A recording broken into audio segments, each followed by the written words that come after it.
Sorry. Bismillahirrahmanirrahim. Assalamualaikum warahmatullahi wabarakatuh. Alhamdulillahirabbil alamin wa bihi nasta'inu ala umurid dunya waddin, amma ba'du. Jika pada pertemuan sebelumnya kita membahas tentang prinsip penilaian otentik, maka pada pertemuan kali ini kita akan mengulas sederhana tentang ruang lingkup penilaian otentik. Apa kriteria suatu penilaian otentik? Itu yang menjadi pertanyaan kunci kita. Nah, penilaian otentik dikatakan bila bagian itu tak terpisahkan dari proses pembelajaran di kelas. Jadi proses itu berlangsung secara otentik, berlangsung di kelas, dan dia terintegrasi sebagaimana prinsip penilaian yang kita sudah jelaskan sebelumnya. Kemudian otentik bila penilaian itu menggunakan banyak ukuran, metode, dan kriteria. Jadi penilaian sikap tidak hanya pada penilaian tentang observasi jurnal guru, tapi ada penilaian teman sejawat atau penilaian diri sendiri. Nah, ciri berikut dari penilaian otentik adalah cerminan dunia nyata, bukan sebagai macam kerja sekolah yang memecahkan masalah. Jadi, penilaian otentik harus bisa mentransformasikan, bisa memberikan pemecahan masalah bagi peserta didik ketika dia menghadapi dunia nyata di luar sekolah atau dalam kehidupan sekolah sekalipun atau di ruang kelas. Dan ciri yang berikut dari penilaian otentik adalah bersifat komprehensif dan holistik.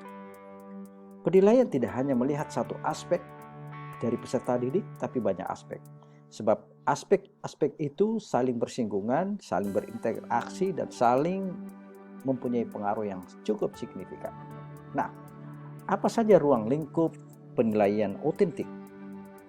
Kita akan membahasnya satu persatu. Pertama, ruang lingkup dari sisi ranah sikap.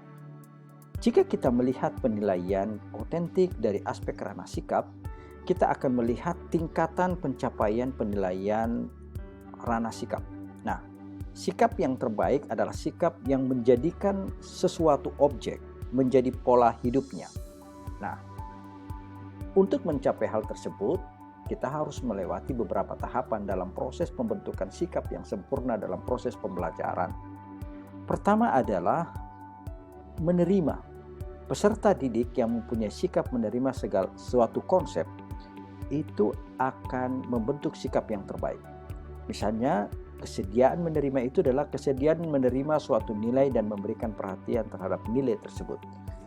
Ketika siswa dan kita mengucapkan asyhadu alla ilaha illallah wa asyhadu anna muhammadar rasulullah, kita harus menerima dengan baik syahadat itu.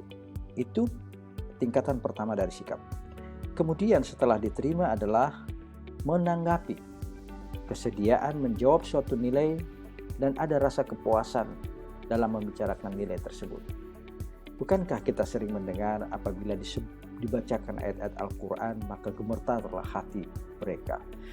Itu adalah sebuah respon dari sikap yang lebih baik. Tidak hanya sekedar menerima, tapi juga menanggapi. Ini adalah tanggapan tingkat tinggi, sebab penanggapannya pada aspek keyakinan. Berikutnya adalah pada aspek menghargai. Jadi menganggap nilai tersebut baik, menyukai nilai tersebut, dan komitmen terhadap nilai tersebut.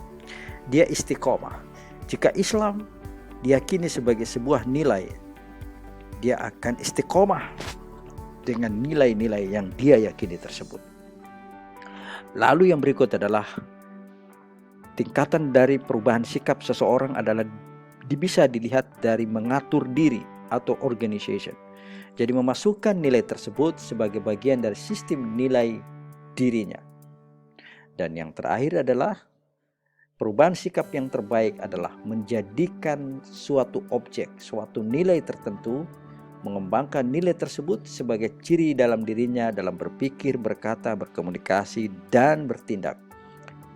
Islam way of life. Itu merupakan cerminan dari sikap yang paling tertinggi. Sebab Islam nilai-nilai Islam ditempatkan pada jiwa dan kehidupannya. Ini sebuah contoh. Jadi dalam proses pembelajaran, jika ada sikap-sikap yang akan ditagih kepada peserta didik, maka lihatlah perubahan sikap itu. Kita berharap perubahan itu tidak hanya sekedar peserta menerimanya, tetapi perlu menanggapinya, menghargainya, mengatur diri, apalagi sikap itu menjadi sebuah gaya hidup, menjadi sebuah pilihan hidup. Jika itu sudah terjadi, maka perubahan sikap dalam proses pembelajaran sudah kita capai bersama. Demikian, terima kasih penjelasannya. Mohon maaf atas segala kekurangannya. Wabillahi taufiq wal hidayah. Wassalamualaikum warahmatullahi wabarakatuh.